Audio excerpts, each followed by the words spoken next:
And while that fire at the convention centre is still burning, questions are already being asked about what the economic cost will be to Auckland.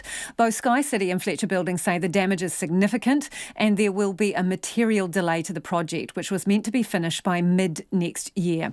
It's cast doubt on where exactly the APEC summit will be held in 2021, even though the Prime Minister says it will still be in Auckland.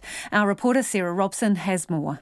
When SkyCity's chief executive Graham Stevens fronted media this morning, he couldn't say just how much of a setback the fire will be. We don't know what that delay is yet, and we'll only be able to assess it when everything is under control and it's safe to go back on there.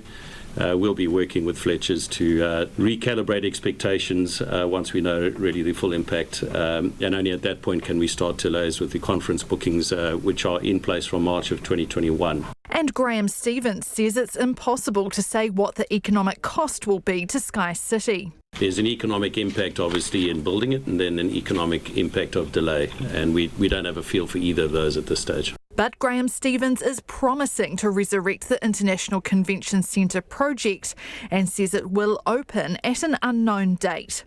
One of the biggest events due to be held there is APEC in 2021. But the Prime Minister, Jacinda Ardern, says even though they don't know how long it will take to get construction back on track, one thing's for sure, APEC will be held in Auckland. Regardless of that timeline, APEC in 2021 will still be held in Auckland. There is no question there. Simply what is in question now is where it will be hosted in terms of building. The Auckland Mayor Phil Goff says he's already in discussions with the Ministry of Foreign Affairs and Trade about a Plan B. Dean Humphreys, the hotel's National Director for Colliers International, says big international events planned for the convention centre would bring in hundreds of millions of dollars to Auckland. While some of them probably won't be able to go ahead, he's confident APEC can. The main event of APEC isn't until late 2021. So we do have a lot of new hotels coming on. A number of those have conferencing facilities, and a lot of our existing hotels have good conferencing facilities, remembering we have hosted APEC in the past in Auckland as well. Michael Barnett from the Auckland Chamber of Commerce says other businesses are looking at their options if the International Convention Centre isn't going to be open as planned. Even yesterday when I was speaking to other major hotels here in Auckland, there was a flurry of activity as people look to cover themselves in the event that the centre wasn't going to be open.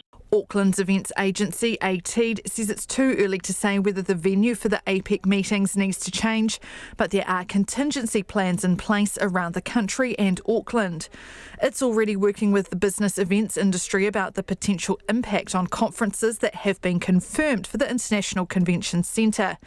It hopes those events can still be accommodated in Auckland or moved to another time. Mō te hōtaka o te ahi, ko Sarah Robson, aho.